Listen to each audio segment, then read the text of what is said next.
words. And so the Rosetta Stone basically is the idea behind it was the idea factory is that know where ideas come from, be someone who takes advantage of these opportunities. There's different categories of ideas, but then to determine the difference between a viable business dream and a nightmare as quickly as possible. Someone who is trying to find a cure for AIDS or for some type of cancer. They go down these blind alleys. And after you go down a few blind alleys, where you realize that is not the cure for whatever I'm trying to find the cure for, you start learning that there's certain principles, certain things I can do so I don't have to go down that blind alley as far in subsequent times. And the same holds true with an idea. Then once a person takes it through the SWOT analysis, which is basically 4 letters, strengths, weaknesses, opportunities, and threats. What I did with the Rosetta Stone project is I just said, okay, what are the strengths and what do I bring to this, and what are the strengths of the idea itself? What are the weaknesses of this idea? And what are my weaknesses in terms of putting this together? And what are the opportunities, good, bad, or indifferent? What are the opportunities that are out there for something like this and the uniqueness of it? And what are the potential threats, the legal threats and otherwise? So I had to do all of that first before I invested one bit of money or one bit of time toward this particular project. And 5 years ago, just an idea ricocheting around. And now we have some universities and museums that have picked up on it. I got some airports that are looking at it, and some other things I can't share right now, but in another year or so, some pretty huge things around the Rosetta Stone. How would this apply to an airport? Well, they're looking for things to entertain and educate people who are stuck in airports. And so to have by the way, the Rosetta Stone is 45 inches by 30 inches by 11 inches thick. And we've just developed the base for it, and to be able to put something that's museum quality in there, put a nice rope around it, but then have some information about it. And you never know. Some key decision makers travel all over the place, and they might come and say, I want that. I want that for the foyer of our bank or our company. Because of its symbolic importance. Yes, there's so many disciplines that attach themselves to it. Yeah. You have cryptology. Next month I'm speaking at National Security Agency.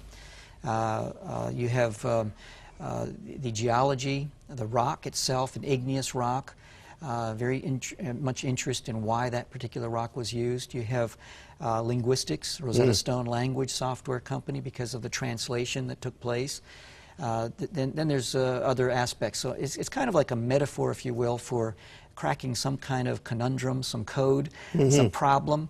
And so it could be a metaphor for relational problems, for how to crack the code during these tough economic times. And so I just figured there's a lot of disciplines that attach themselves to it. So maybe if they don't understand it, I'll help them educate them on how it is attached to their particular discipline. I found interesting in your book when you talked about the present-day reality, which is not going away, of the internet, and how you need to protect your ideas. And so you search the internet I think you said in the book, 2 to 3 months, to make sure that someone else inadvertently, if not deliberately, hasn't stolen your ideas. Well, I think that's all part of branding. When you have developed a brand, it's important to protect it. And branding, it's a tough job coming up with something that's unique and stands alone and hasn't already been used somewhere. But I think it's important to patent it, to trademark it, whatever people do in the particular country that they're watching this, to make sure that it's protected, and then spend the time. You know, for instance, that dealing with people who drive you crazy, there's a gentleman who wrote a book by that title. And I found out about it, and I called the company, and I said, I just want you to know I'm coming out with a book, and I know that you might want to protect your what you're doing. And so the book publishing company backed away from using that title and came up with another title. But I happened to catch it early enough in the stage of marketing on their end in order for them to switch the cover title. It's a whole new culture that's emerged there with the internet. Now I don't know if do we have a shot of this book, If Nobody Loves You, Create the Demand workbook? Do we have a shot of the workbook? We do. There's the workbook, Joel. Now, I read this book. I didn't read this book. Tell me about the workbook. Why have you done this, and what's its value from your perspective? Because I see a lot of scripture in here, for one thing. First, the thing is that the book, most of my work, you know, I worked as chaplain for the Bullets, the Wizards for 19 years, and I do have a bent toward the things that are eternal. And the book was endorsed by folks like Les Brown, Steve Forbes, Ken Blanchard, Brian Tracy, Ben Carson, a host of people. That's for the general marketplace. And the workbook, I began to think of kind of like the razor and the razor blade concept, that this whole idea of branding could then be used in different ways. So this is the first of several workbooks. This workbook is specifically for churches, because as I surveyed the marketplace, there are CEO clubs, there are networking clubs in churches and business clubs, but nothing specifically around entrepreneurship. So I thought, you know, as a former senior pastor, that if I approached pastors and said, how would you like to have a workbook concept to develop an entrepreneur club in your church, so that as the entrepreneurs become more successful, then the domino effect is that they can then hopefully tithe or give more to your enterprise, to your organization, and then another part of the domino effect is then you can do more, both locally and internationally. And so that's the whole design behind it. There's a leader's guide in there, and there's enough material with the workbook combination for a local church to have enough material for about 10 months. And then I had the magazine. Yeah. Now here's the magazine. It's called Everyday Matters magazine. Tell me about that. The magazine is a different model. It's both timeless yet timely, and you can see there's Ben Carson on the cover, and then some of the articles.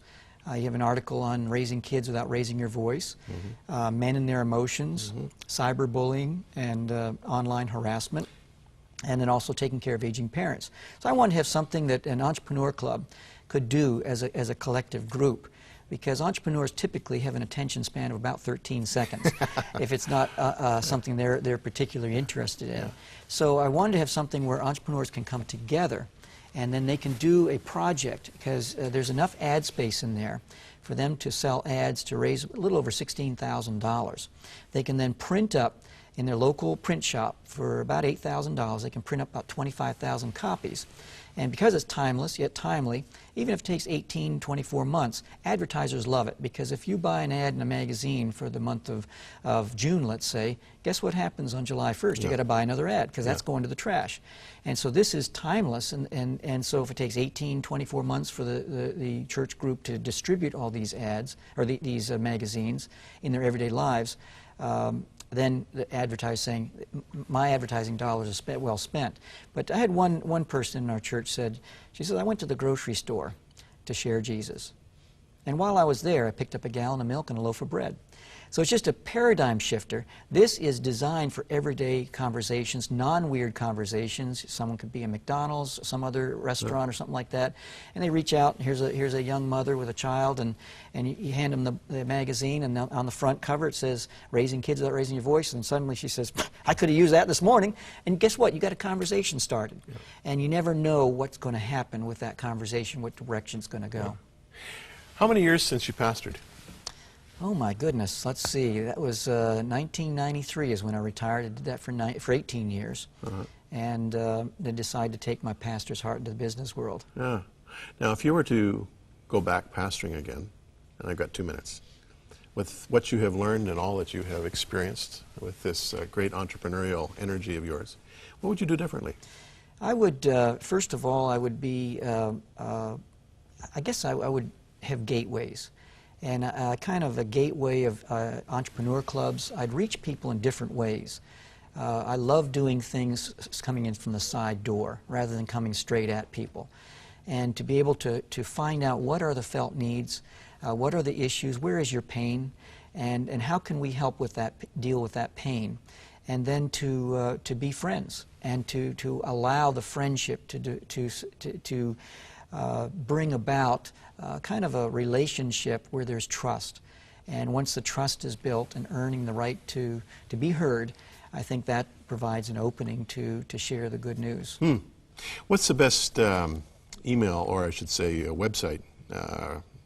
workhardworksmart.com, would that be the best way? workhardworksmart.com, those 4 words. workhardworksmart.com will take to the book. Right. And then also the entrepreneur clubs will come from there and they can see all about other things. One thing I'd love to do across Canada, and anyone that's watching this, I'd love to do entrepreneur seminars as an outreach, and I make myself available to do that because I think that's a unique way to reach out to the community and then maybe to help to establish an entrepreneur club in that community. Yeah. Well, this is very interesting. It's certainly an approach that you don't encounter every day, and I think it's so creative, typical of you, Joel, and I so appreciate you coming and sharing with us. Thank you, Jim. Thanks for My coming pleasure. our way.